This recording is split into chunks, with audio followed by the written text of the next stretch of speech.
Hello সবাইকে। তো আজকে আমি আবারও চলে এসেছি তোমাদের সাথে একটা নতুন জিনিস শেয়ার করার জন্য। তো আজকে আমি তোমাদেরকে বানিয়ে দেখাবো কিভাবে তোমরা একদমই কম সময়ের মধ্যে এবং একদম কম খরচের মধ্যে বাড়িতে তৈরি করে নিতে পারবে লবঙ্গ লতিকা। তো প্রথমে দেখো আমি এখানে নিয়ে নিয়েছি প্রায় 2 কাপের মতো ময়দা। এরপর আমি এতে মিশিয়ে নেবো 1 চুটকি নমক। এরপর আমি এতে নিয়ে নেবো প্রায় 2 চামচের মতো সাদা তেল। এরপর সাদা তেলটা দিয়ে খুব ভালোভাবে প্রত্যেকটা জিনিসকে আমি মেখে নেবো। এরপর মেখে নেওয়ার পর একটা সফট ডো আমি তৈরি করে নেবো সামান্য পরিমাণে জল দিয়ে। এই ডোটাকে আমি আধ ঘন্টা ঢাকা দিয়ে রেখে দেবো। এরপর চলো লবঙ্গের ভেতরের পুরটা তৈরি করে নিই। এখানে দেখো প্রথমে আমি দিয়ে নিয়েছি 1 কাপের মতো জল। এরপর এই জলের মধ্যে দিয়ে নেবো প্রায় 4 চামচের মতো গুঁড়ো দুধ। এরপর এতে আমি দিয়ে নেবো প্রায় 4 চামচের মতো চিনি এবং দিয়ে নেবো প্রায় 2 চামচের মতো চালের গুঁড়ি। এরপর এই প্রত্যেকটা উপকরণকে খুব ভালোভাবে আমি এখানে মিলিয়ে নেবো। তো আমি এখানে চালের গুঁড়িটা ব্যবহার করেছি, তোমরা চাইলে চালের গুঁড়িটা ব্যবহার নাও করতে পারো। এরপর দেখো এখানে আমি সামান্য পরিমাণ সাদা তেল নিয়ে নিয়েছি। সাদা তেল নিয়ে প্রত্যেকটা লেইকে এইভাবে একটু লুচির মতো করে একটু বড় করে বেলে নেবো এবং পাতলা করে বেলে নেবো। আর দেখো এটাকে আমি এখন যেটা করব, প্রত্যেকটাকে আমি এইভাবে লুচির মতো করে প্রথমে বেলে নেবো।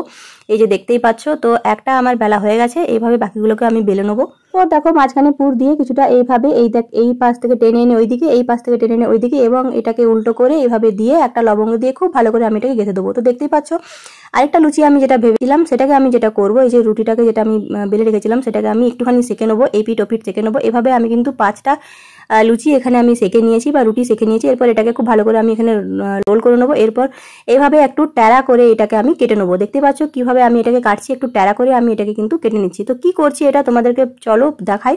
তো লবঙ্গ যে আমি বানাবো, লবঙ্গটা আমি দুটো ভাবে বানাবো। এরপর দেখো আমি যেটা করছি, এই যে ভিতরের যে জিনিসগুলো ছিল সেটাকে আমি একটু করে খুলে দিয়েছি। খুলে দিতেই এটা একটু ফুলের মতো এরকম হয়ে গেছে, মানে যে পলাশ ফুল যেরকম টাইপের দেখতে হয় সেরকম টাইপের এটা হয়ে গেছে। এভাবেও আমি কিন্তু আরেকটাকে বানানোর চেষ্টা করছি। দেখতে পাচ্ছ ঠেলে ঠেলে আমি কিন্তু পাপড়িগুলোকে সামনের দিকে একটু বের করছি। বেরোতে না চাইলে অবশ্যই ঠেলতে হবে, না ঠেললে এখনকার দিনে কোনো কাজই হয় না। তাই তোমাদেরকেও এক্ষেত্রে একটু ঠেলে ঠেলে এই পাপড়িগুলোকে বের করতে হবে, মানে পেছন দিকে সামনের দিকে পাপড়িগুলোকে বের করতে হবে। তো এইভাবে আমি প্রত্যেকটাকে খুব সুন্দর করে তৈরি করে নিয়েছি। দেখতে পাচ্ছ ফুলের পাপড়িগুলো এতটাই মানে ক্রিস্পি হয়েছে যে খুলে খুলে যাচ্ছে। তো এরপর যেটা করব, চলো প্রত্যেকটাকে খুব সুন্দর করে আমি তৈরি করে নিয়েছি। তো কি কি তৈরি করলাম একবার তোমাদেরকে দেখা। এই দেখো এইটা একটা তৈরি করেছি, আর আরেকটা তোমাদেরকে দেখা। এই দেখো এই লবঙ্গগুলোকে এভাবে আমি তৈরি করে নিয়েছি। এরপর এটাকে গরম তেলে খুব ভালোভাবে ভেজে নিতে হবে।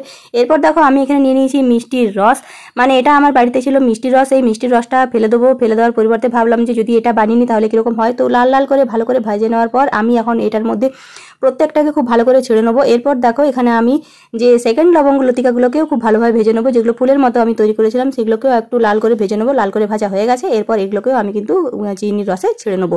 চিনির রসটাকে আমি প্রথমে গরম করে নিয়েছিলাম, মানে মিষ্টির রসটাকে আমি একটু গরম করে নিয়েছিলাম। এরপর গরম মিষ্টির রসে এই গরম লবঙ্গ ভাজাগুলোকে ফেলে দেবো। এরপর প্রায় আধ ঘন্টার মতো আমি এটাকে রেস্টে রেখে দেবো, যাতে এই রসটা এইগুলোর মধ্যে খুব ভালোভাবে ঢুকে যায়। এখন যে দেখো এই লবঙ্গগুলো খুব সুন্দরভাবে মিষ্টির রসের মধ্যে কিরকম ঝাঁপ মারছে, যেরকম আমরা ছোটবেলায় পুকুরে সাঁতার কাটতাম ঠিক সেই রকম। এখন এটাকে আমি রেখে দেবো প্রায় আধ ঘন্টার জন্য রেস্টে। তো আধ ঘন্টা পর চলো তোমাদেরকে দেখাই যে লবঙ্গগুলো কিরকম টাইপের দেখতে হয়েছে। দেখতে পাচ্ছ আধ ঘন্টা পর লবঙ্গগুলো একদমই রেডি হয়ে গেছে। তো একদম পারফেক্ট দোকানের মতো কিন্তু লবঙ্গ আমি তৈরি করে নিয়েছি। তো আমার আজকের রেসিপি তোমাদের কেমন লাগলো অবশ্যই কমেন্টে জানিও। ভিডিওটা ভালো লাগলে চ্যানেলটিকে লাইক সাবস্ক্রাইব শেয়ার করতে কিন্তু একদম ভুলো না। সবাই খুব ভালো থেকো, সুস্থ থেকো।